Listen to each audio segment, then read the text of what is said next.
Again we return to Jimmy Allen's air adventures. Amazing things have been happening to Jimmy and Speed, who, with Spanish Cheapside, have been held prisoners in a pirate stronghold near the mouth of the Canton River. Jimmy tries to signal a high-flying airplane by flashing a mirror in the sun, and is caught by the notorious Duck Loon, Chief Lieutenant under Samoa, King of the Pack. A fight develops, and the boys are rescued from Duck Loon's vengeance by Samoa, in gratitude to Jimmy for saving her son, Ah Tong, from a gigantic jellyfish. Later the same day, the boys witness a barbaric ceremony held to bring good luck to the pirate fleet, which is about to sail on a raid. Just as the ceremony ends, a seaplane makes its appearance and tries to land in the harbor. Fired upon by the pirates, the unknown pilot attempts to take off, fails, and crashes. The boys rush to the rescue. To their amazement, they discover the occupant of the observer's cockpit is Flash Lewis, their old mechanic. Listen to what happens. Flash Lewis, you must be seeing things, Jim. Flash, Lewis? Blimey, that's impossible. What's come to yourself? If this isn't Flash Lewis, I'm not Jimmy Allen. Great Scott, kid. You're right. It is Flash. Well, if I ain't glad to see him. Oh, Flash. Flash, old boy, speak up. Speak up, Flash. You hurt? I don't think he's hurt. I believe he's just a little bit stunned. His face isn't cut any. So wide as old Flash. Pick up those arms up just in time. Come on, Steve. Let's pull him out of here. Take it easy, boys. Careful now. Watch that leg. There. Come on. Easy. There, now we got him. Let's put him down here and I'll look him over. Okay, here's a good place. Oh, Spanner, get a little water and pour it on his face. Right, Mr. No, I don't think anything's wrong with his arms. Or his legs either. I don't think he's broken any bones. All right, get me some water. All right, dump it on his face. He's coming through. Yeah, he'll be all right. Well, if this ain't the one. Now, at last, I've got somebody to argue with. Well, it seems to me we've had enough of that anyway. Well, where am I? Oh, you're all right, Flash. You're among friends. What are you... Oh, now, come on, Flash. Come on, old kid. Look up here. Don't you see us? You see who it is? Who in the world? Well, Hopper and Catfish. If it ain't Steve Robinson and Jimmy Allen. Oh, good old Flash. Gee, it's sure great to see you. So help me, Flash. Ain't you going to say nothing to me? Don't you recognize me? Something Jerusalem. That ain't my old sidekick, Spanner Cheapside. How are you, you old Spanzer-Wanzy? Oh, I couldn't be any better, Flash. How about Chris? Chris? Who's Chris? My pilot, Chris Landers. The fellow that flew me down here. Hey, what happened anyway? Did we crack up? Boy, I'll say you did. You tried to get away, but you couldn't make the grade. I remember everything.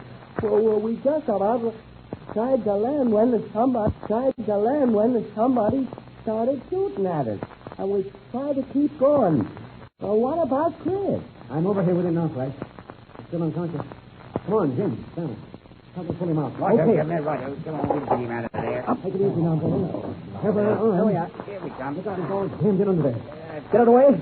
Sure. Yeah. All right, man. Here. Let's put him down beside Flash. Oh, no. No, I'm gently. I'm afraid he's jacked up pretty bad. His face is cut some. He must have had his hands on the controls and couldn't get them up quick enough. Oh, here's a nasty bump on his forehead, Speed. Yeah, that must have been where his head hit the instrument board. Come on. We'll give him a good looking over.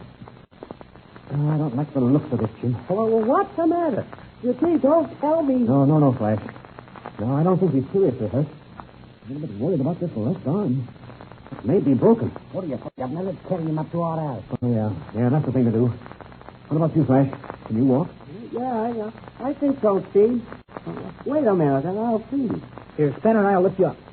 Can you stand on your feet all right, Flash? I'll be all right. Here, you fellas carry this.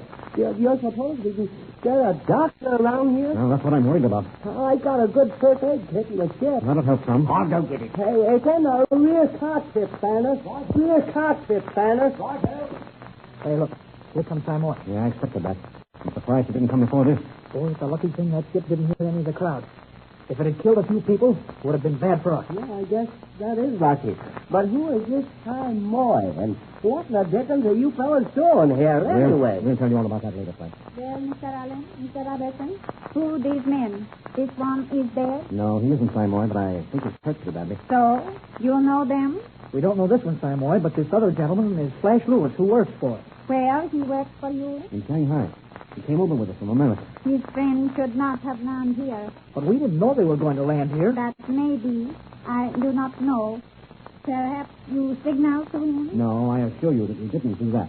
May we carry this man up to our house and take care of him, Simoy? Yes, you may do that. But I warn you, I sail very soon on big raid. You must not attempt escape. If you do, you will be caught. Very well, Simoy. I go now. I return early tomorrow morning. Goodbye, Simoy, and thank you. Hey, who is this boy? Our Time Moy. She's Queen of the Pirates, Flash. Jumping Jonah, Perberry. Queen of the Pirates. What have I got into anyway? You've fallen into a bad mess, Flash. I can tell you that. In fact, you've jumped from the frying pan into the fire. Well, if that ain't my luck. Well, I've been in the fire ever since I hooked up with you, Speed, and that was over 15 years ago. Yeah, that's about right, Flash. All right, Governor, here's the first aid kit. All right, Spanner. We're going to need it. How badly is that ship cracked up, Spanner? The blasty thing is done for, if you ask me. That ship will never be flown out of here, if that's what you're thinking about, Jim. Something like that was on my mind, Flash. Well, forget it. A bus is nothing but a heap of junk now. Well, come on. Let's get going. Here, Jim. You, Spanner. Get a hold of Lander's feet. I'll carry your shoulders. Okay. Come along now, Flash. We've got lots of things to talk over.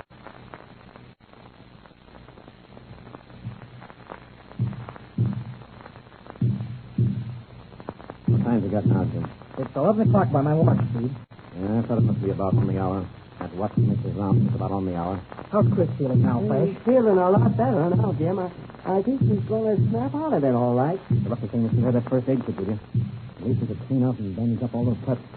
I feel sure there won't be any blood poisoning anyway. Well, what do you think about that arm, Steve? I don't know, Flash. I'm rather worried about it. I'm not enough of a doctor to tell definitely whether it's broken or not. But if it isn't broken, you've got a terribly bad sprain. Say, Flash, we've been talking about ourselves and how we got here and various methods of escape. But you haven't told us how you found this place. That was just an accident, Jim. We were cruising around trying to find some place of a wrecked seaplane and saw this place. Chris thought it would be a good idea to land in and see if we could find out anything from the natives of the village. Well, he didn't expect to find anybody here that could speak English, did he? No, but Chris has been over here about 4 years, and he's picked up a lot of this Cantonese dialect. I've been out with him a lot, and he sure knows how to throw this lingo around. Well, as it so happens, both Simoy and her son speak good English. But I imagine that's the exception. Tell us, Flash. What's going on the outside world? Well, there's a discussion from a hullabaloo raised about you fellas and Duroc. Oh, there is, huh? I'll say the papers are just full of it. First Mr. Rock disappears, and then you and Jimmy come to look for him, and you disappear. Of course, they knew you got close to Hong Kong. Sure, they knew that through Greystone. Right. Just after this Lieutenant Greystone talked to you, he flew straight back to Hong Kong. And then when you fellas didn't show up that night, they got worried. Where'd you get this ship? It belongs to a flying school in Canton. Lander is an instructor there. I got friendly with him when you two fellas disappeared, and he asked me if I would like to come with him to look for you. Of course, I grabbed the chance. Are there a lot of planes around looking for us, Flash? I'll say there are. Why, there must be 40 or 50 ships using Hong Kong as our base. Not only that, but the United States Navy is sending up a squadron of seaplanes from Manila. Clear from the Philippine Islands, eh? Yeah, and 2 National Airways ships are on their way from Shanghai. Well, can you tie that? And what's more, all American, British, and French naval boats around these parts are out on special patrols. Jiminy Christmas. It's sure strange that some vessel hasn't popped into this harbor. I have a hunch that this is a hard place to locate from the water. We've seen several planes in the air, but I guess none of them have spotted anything here to arouse their suspicions. Well, no, I guess there isn't anything for them to see with your amphibian and that wreck under cover. If they'll only leave the wreck of your ship out on the shore there, somebody will spot it from the air before long. They're too smart for that, Jim. I guess so. This Simoy is no fool, that's the thing. Hey, well, what about this Duroc? If his wrecked ship's here, where's he? That's what we'd like to know. We haven't seen a trace of him around this village. We've been allowed to wander about at will. Do you suppose he's dead? Well, I'm afraid so, sir. I say, Governor, I think Chris is getting a bit of a fever. His head feels beastly hot. Oh, great Scott, a fever, and that's bad. Maybe that arm is infected. Are you sure he's got a fever, Spanner? Say, suppose you come over and take a look, Mr. Robertson. Yeah, I'll do that, Spanner. Say, isn't there some quinine in that first aid kit? Sure there is. They all carry quinine pills around these parts. Well, we'll have to give him some right away. That is? What was that? It sounded like a knock on the door. There it goes again. Go ahead. Open the door. Be quiet about it. Okay. Who is it, Jim? The native. Hey, what do you want, fellow? Is he alone? Yeah, he's alone. Now, bring him in. Close the door after you. Okay, Steve. All right, now. What do you want? Your pardon. Monsieur Jimmy Allen is mistaken. I am not a native.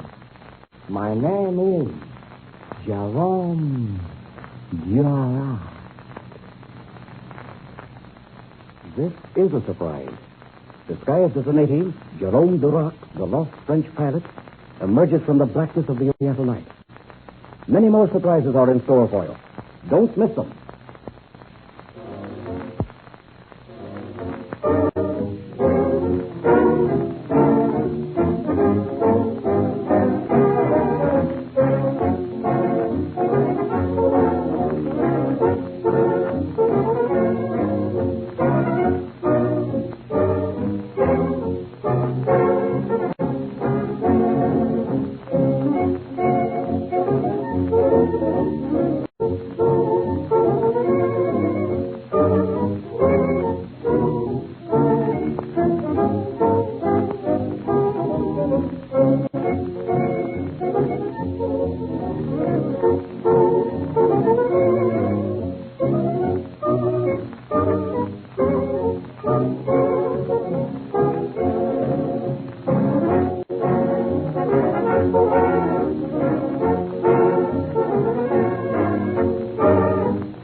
This program has come to you through the facilities of the World Broadcasting System.